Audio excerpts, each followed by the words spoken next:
Olá pessoal, vou falar hoje sobre também uma pergunta, né? Possessão, possessão espiritual. Antigamente, essa denominação possessão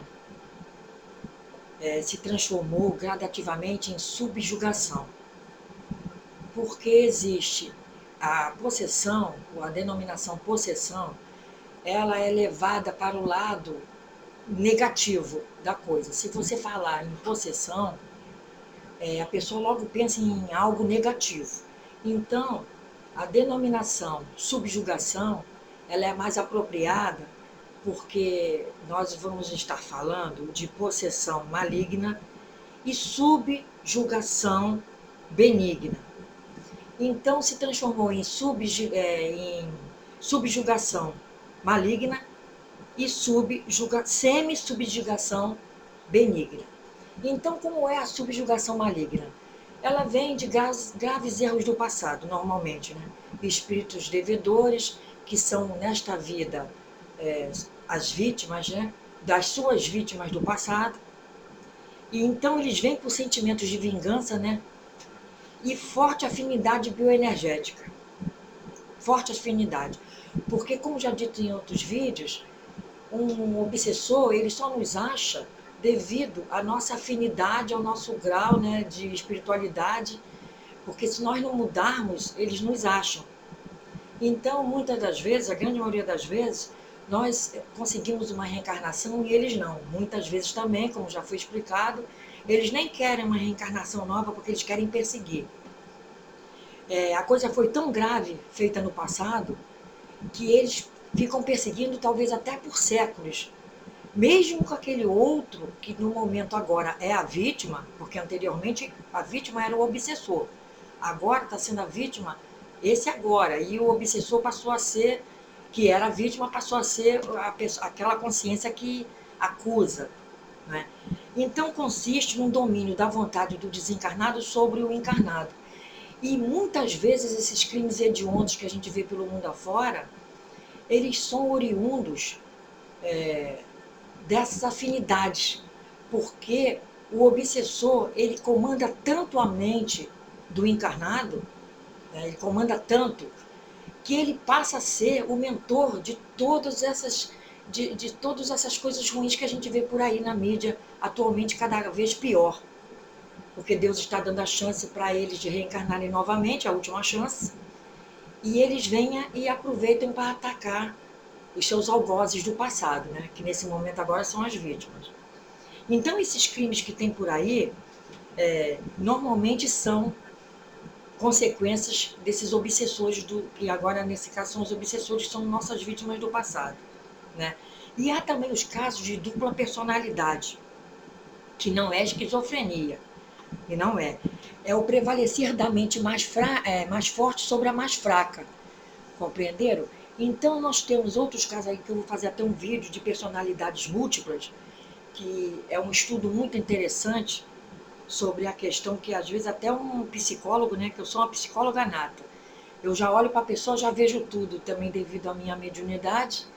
Aí, infelizmente, eu não sei se felizmente ou infelizmente, quando às vezes uma pessoa está falando comigo, eu já vejo se ela está falando a verdade ou a mentira. Então, às vezes, não é nem bom muito isso, porque a gente já faz um pré-julgamento, né, daquilo. Porque quando eu vejo que ela está falando uma coisa que não é a verdade, aí eu já me atenho, né, já fico preparada. Como é que eu vou agir com aquela pessoa? Então, para mim, eu não acho muito bom, assim, nesse caso, de saber tudo, né? Eu olhar para a pessoa e saber tudo, se ela está mentindo ou não, né? Às vezes é ruim isso. Então, o que prevalece a mente mais forte numa questão que ele coloca um pensamento fixo na cabeça daquela pessoa, como tem o caso, né, daquele menino de São Paulo que matou a família, os pais eram PMs, né, de lá, Polícia Militar, e aquele menino, ele foi um algoz do passado e foi um algoz agora, ele foi vítima no passado e agora ele foi um algoz. Aquele menino realmente, podem até procurar um outro, né, uma outra pessoa que tenha feito aquilo, mas eu não creio não, eu creio que realmente foi ele, né?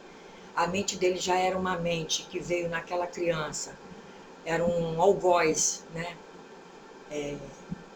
encapuçado, vamos dizer assim, né, um algoz encapuçado, porque eles trouxeram para a família, né, e reuniram na mesma família pais, avó e tia-avó. Reuniram eles todos naquela casa para aquele espírito fazer aquilo que ele fez, aquele menino, né? Que até hoje em dia eles ainda ficam na dúvida se foi ele, mas eu digo que foi realmente, né? Porque ele tinha dupla personalidade, ele é um caso de um obsessor de subjugação maligna, aquele menino, é um exemplo aqui que eu estou dando, na visão espiritual. E nós temos também o caso da semi-subjugação benigna. Essa é quando os trabalhadores da seara espírita, os trabalhadores que dão passes nas pessoas e que agem ajudando de uma forma ou de outra, uma consciência ou várias consciências que procuram, né, assim, essas casas para fazer tratamento, eles deixam o mentor vir e semi-acoplar nele, né? Discretamente o mentor faz o trabalho e ninguém se dá conta, porque o mentor faz o trabalho muito discreto com aquele médium, né? Ele encosta, né? E todo o trabalho bioenergético em comum é feito, né? Em comum, para dar uma resposta positiva para aquela família, para ele, para a família e até para o universo, né? O amparador daquele momento ali, que é o mentor do trabalho que está naquele instante, ele acopla e domina parcialmente o médium, ou então o paranormal. Ele acopla, assim, pouquinho, né? Para ele mandar os trabalhos, fazer os trabalhos e colocar o passe, colocar os fluidos todos que há necessidade. Compreenderam? Então essa é a semi-subjugação benigna, porque o mentor, ele acopla devagar no médium, um pouco assim, né? E domina discretamente o médium. Ninguém percebe que aquilo ali está acontecendo. Vou até ilustrar aqui com um caso meu, que nesse caso meu aqui, essas minhas canalizações são feitas sem eu esperar, né? Porque como o Chico Xavier sempre falava, o telefone não toca daqui para lá, toca de lá para cá.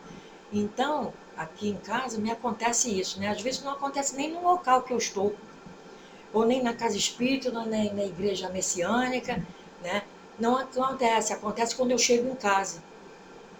E geralmente essas canalizações são movidas a uma pessoa, somente uma pessoa, é uma coisa muito rápida, né?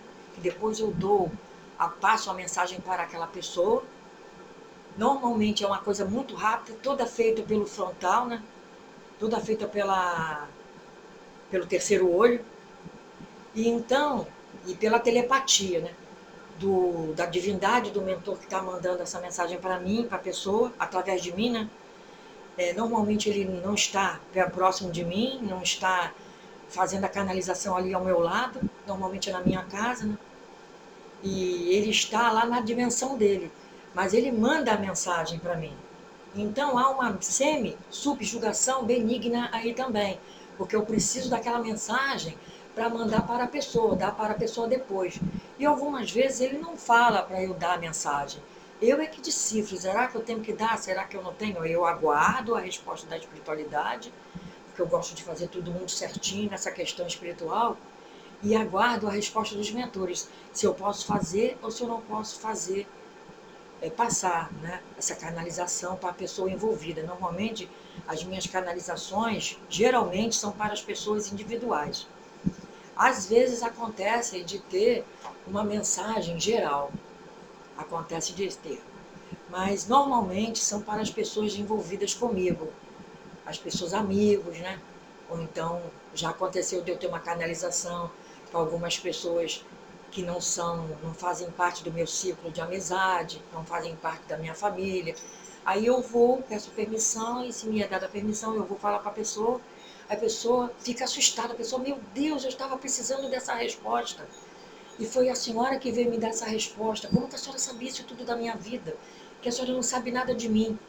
Compreenderam? Então, são mensagens realmente passadas com seriedade, com responsabilidade. Então, o amparador vem, vê a necessidade daquela pessoa em obter aquela resposta. Muitas vezes a pessoa está na indecisão de tomar um caminho, de tomar um rumo, e o mentor vem sem eu esperar, nem esperava que ele viesse me dar a solução para aquela pessoa, e ele vem, canaliza, e eu passo. e eu vou passar a mensagem para a pessoa. E a pessoa não teve um até hoje, pessoal, um até hoje que me dissesse eu não estava esperando por essa resposta. Ou seja, realmente, se trabalhando no bem, né, para a luz, os mentores ficam afinizados conosco e eles vêm nos separar de muita intempérie que possa acontecer na nossa vida, né? Nos livram de muitos males, nos livram de muitas coisas ruins. Entenderam, pessoal? Então, subjugação maligna é quando o espírito ruim acopla na pessoa. E semi-subjugação benigna é essa do mentor com os médios. Ok? Fiquem com Deus, obrigado, espero que tenha respondido.